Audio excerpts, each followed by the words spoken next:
Hello, Leo. This is your weekly 3-card spread reading for the week of February 16th, 2020.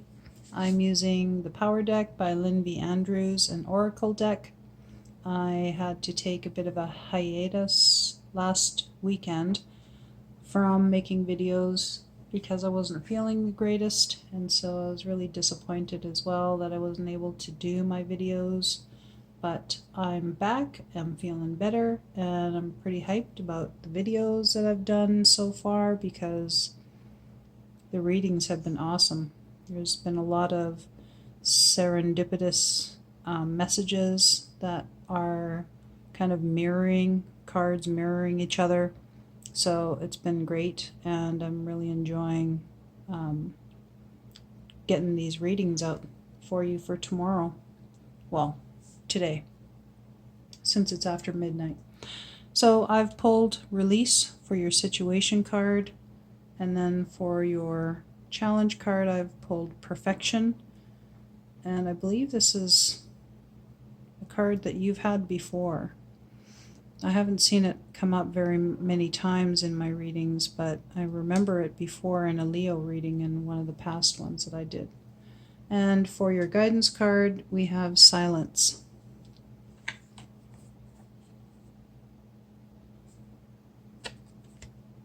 Release.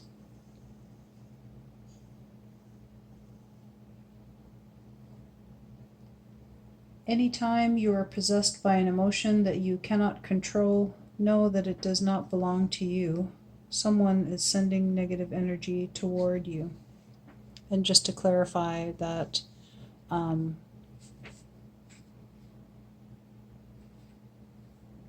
I believe that Lynn V. Andrews is speaking in a spiritual sense here with regard to your emotions, because we all know our emotions come from ourselves. However, she's speaking about like really strong emotions that seem to just come out of nowhere, and they are feeling like as if they are beyond our control. So in a spiritual sense, this may be someone sending negative energy towards you. Imagine that the negative emotion is muddy water pouring down through your hands onto your legs and feet and into the earth. Or take that emotion into your hands and release it like a hawk. Let it fly away. We tend to hold on to fears and negative energy in an addictive way. When you release your fears, you allow power to come into you. Create a welcoming void within through the power of release. The painting is entitled On Spirit Wings. Release is one of the most important acts that you can learn on your path to power. Release lives in the east and flies toward freedom like the hawk. As the sphere of universal knowledge hovers behind him, the knowledge and wisdom of Mother Earth lives in the mountains. It is this timelessness of memory that you can experience only after release.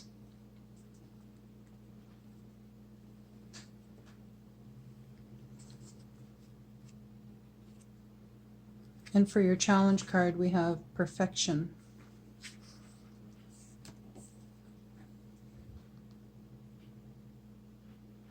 It's a beautiful card. I love this one. Dream your passion. Fly away. Go through the hoop of your innermost fears and desires. Meet them and conquer them. What pain from childhood have you not dealt with? Move into the wound of your most secret fears and find the seeds of wisdom that are planted there. Face what upsets you the most. It is a great teacher. Give away whatever is holding you back. Insecurities, ego, fear of failure or of not being loved, fear of being alone, and be reborn into a new state of perfection.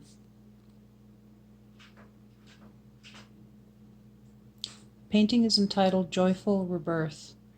An eagle feather tied to a branch is the eternal giveaway of humans, four-legged creatures and winged ones on the planet Earth, the offering and honor of higher wisdom. To find perfection, we must give away what is holding us to this earthly plane. We must give away our addictions, the blocks that keep us from perfection. We must move into the universes and live within our own souls. Introspection is a teaching of the West. Find the universal consciousness, the hovering sphere above, that resides within your own unconsciousness, a budding new earth. Shamans call this process moving into the wound of our deepest fears and finding the seeds of wisdom that are planted there. And as the tender offshoots branch out, grow from this knowledge into a state of perfection.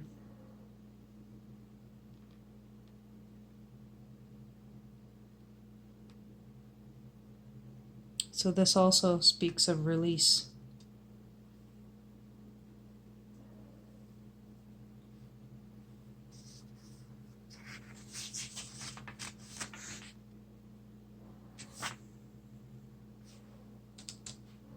Cool.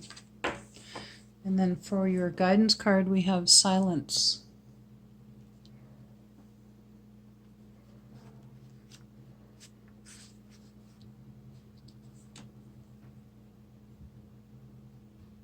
Before making a decision of power, move into that place of silence and serenity deep within you.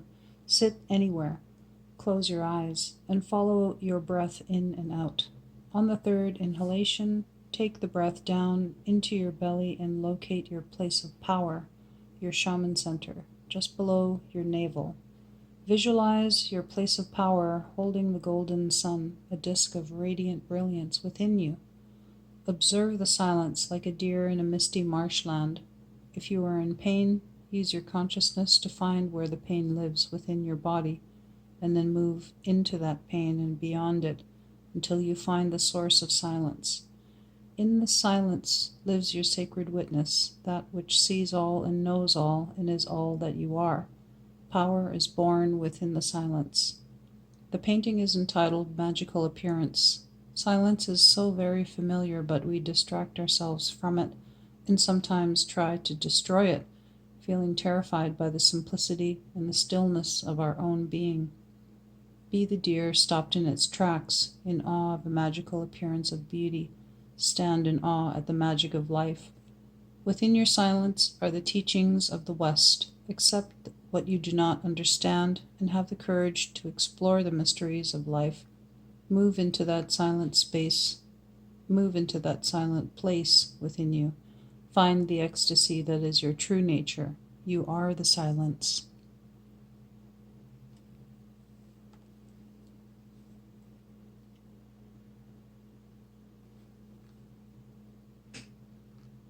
And that is definitely something that is needed for release, is silence. It's a beautiful reading, Leo.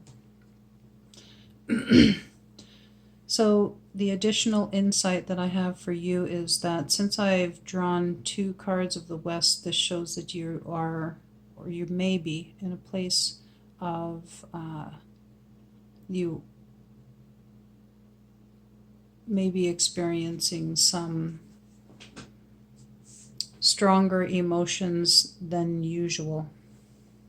And the release card is also speaking of emotion, which is interesting because this is a card from the teachings of the East, which is the place of the mind and your elder self. And the West is the place of emotions and of your adolescent self. But in release, Lynn talks about the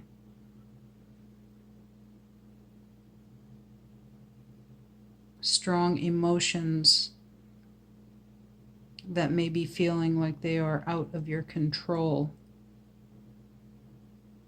which is a lot of the reason why I think a lot of people tend to repress their emotions, because they can wash over our physical selves so deeply that sometimes we feel out of control of that. We don't know how to physically control our own emotions sometimes.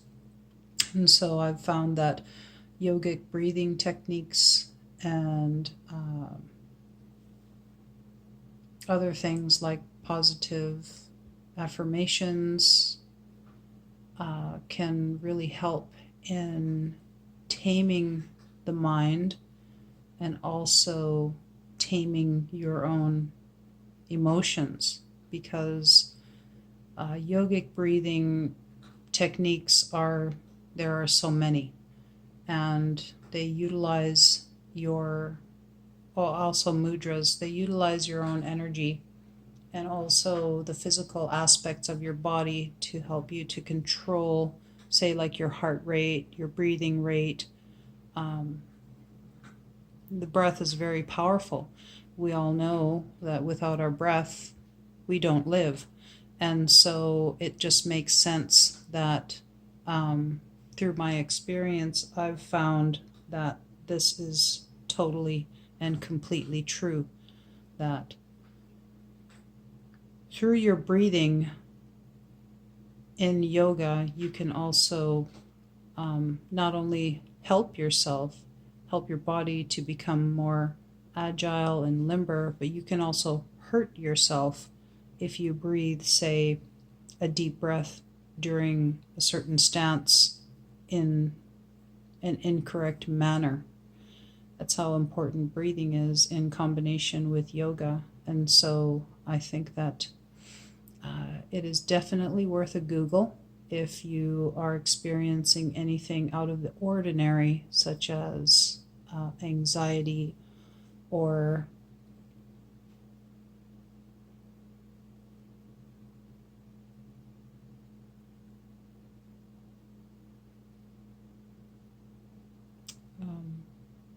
depression.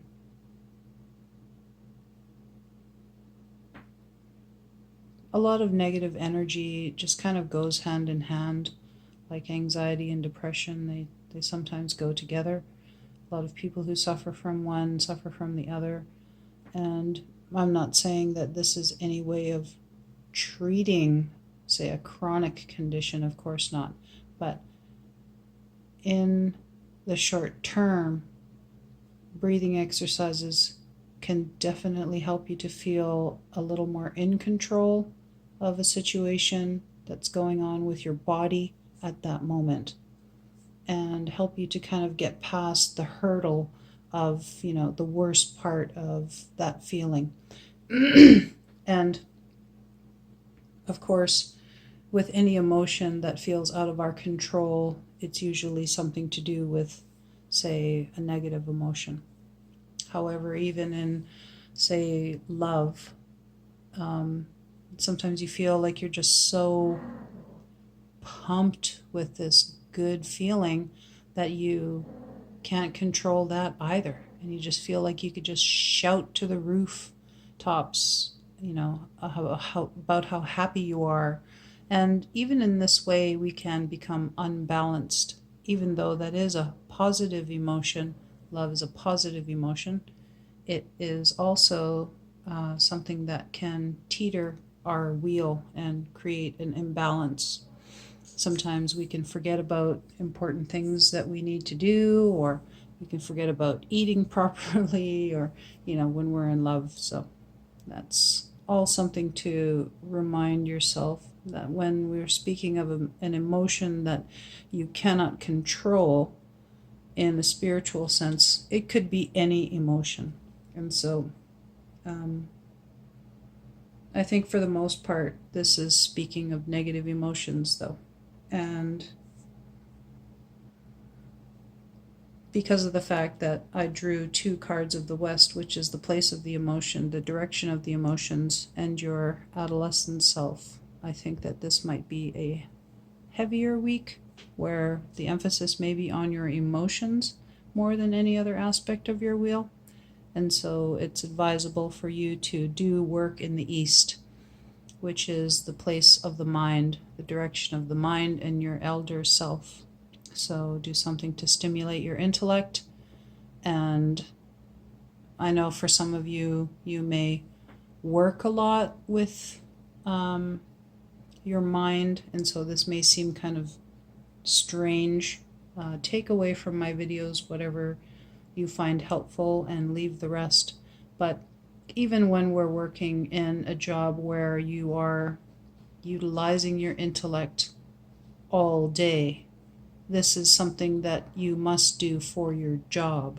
So it's a little different when you are,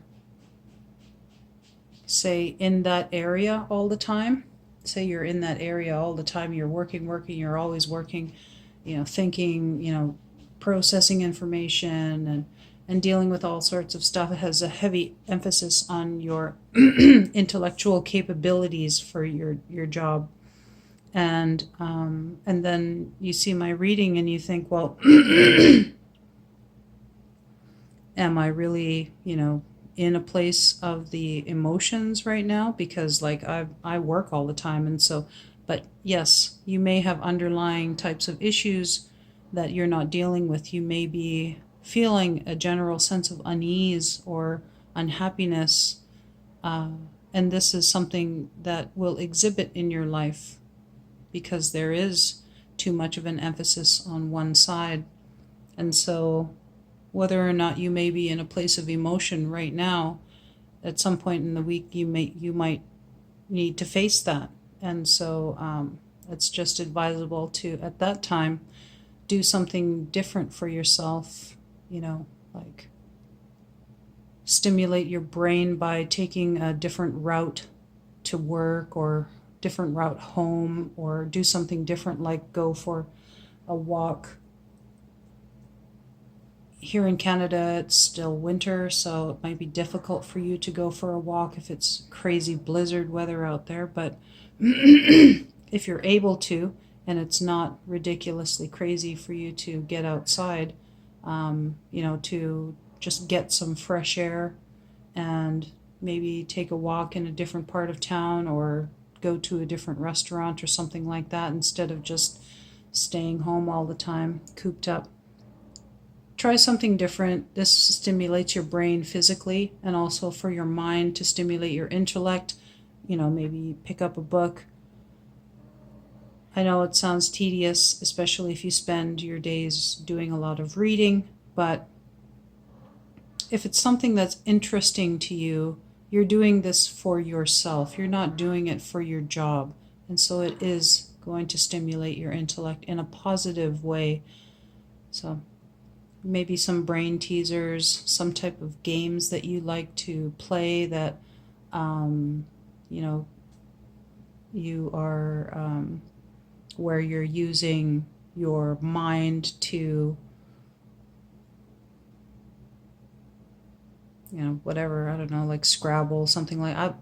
Just throwing ideas out there for you. So whatever it is, I'm sure that you will find something to do that will kind of take you out of this sort of heavier emotional aspect and balance out your wheel a little bit better for you for this week. And I'm really happy that you came to join me and watch my videos.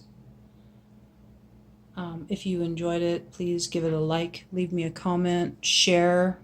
I'm really appreciating all of the love that I've been getting from people regarding how much they've been finding serendipity in the messages that my videos have for them.